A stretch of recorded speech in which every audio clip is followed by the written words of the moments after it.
And do you want to? You spoke about change as far as like implementing infrastructure and also cultural shift. Just wondering, with this implementation of these strict liability laws, how much of an effect did that have on cultural shift of perception of motives? Yeah.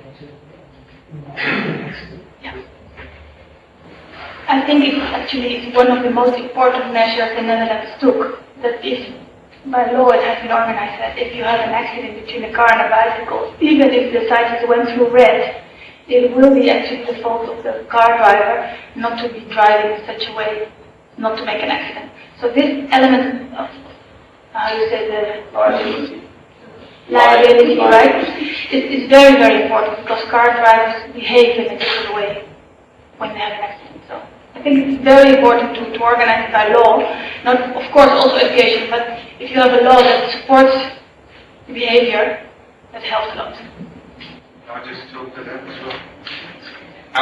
We have a different legal system where there's a presumption of innocence. So we cannot readily adopt what the Dutch system is, and so we need to be a bit more sophisticated on how we look at legal responsibilities and attribution of blame and so forth. But there are things that can be done. Queensland had a cycle inquiry recently and has brought in the 1 metre rule as a trial.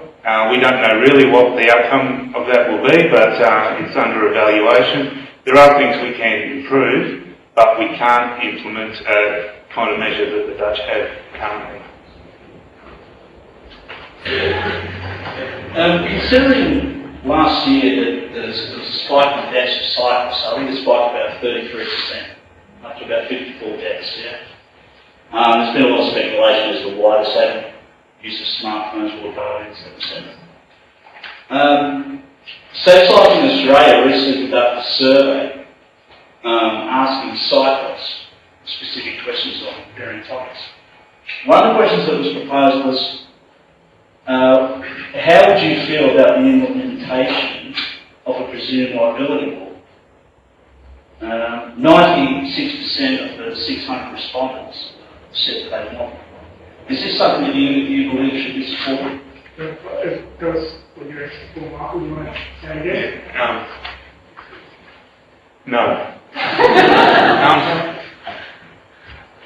I don't see how focusing on issues that will create more antagonism between motorists and cyclists is going to change much. It's the same with cycling, with helmet laws. We've had them for 20 years.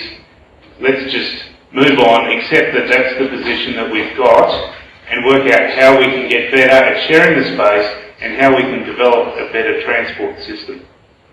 Just a quick little bit to that. Under the Westminster system, as Michael alluded to before, we have presumed innocence, so nobody can be presumed guilty or liability one over the other. It has to be proven, so that we can't have a presumed liability. Sorry, we're short on time, so Noel in the middle was the last question. Sorry.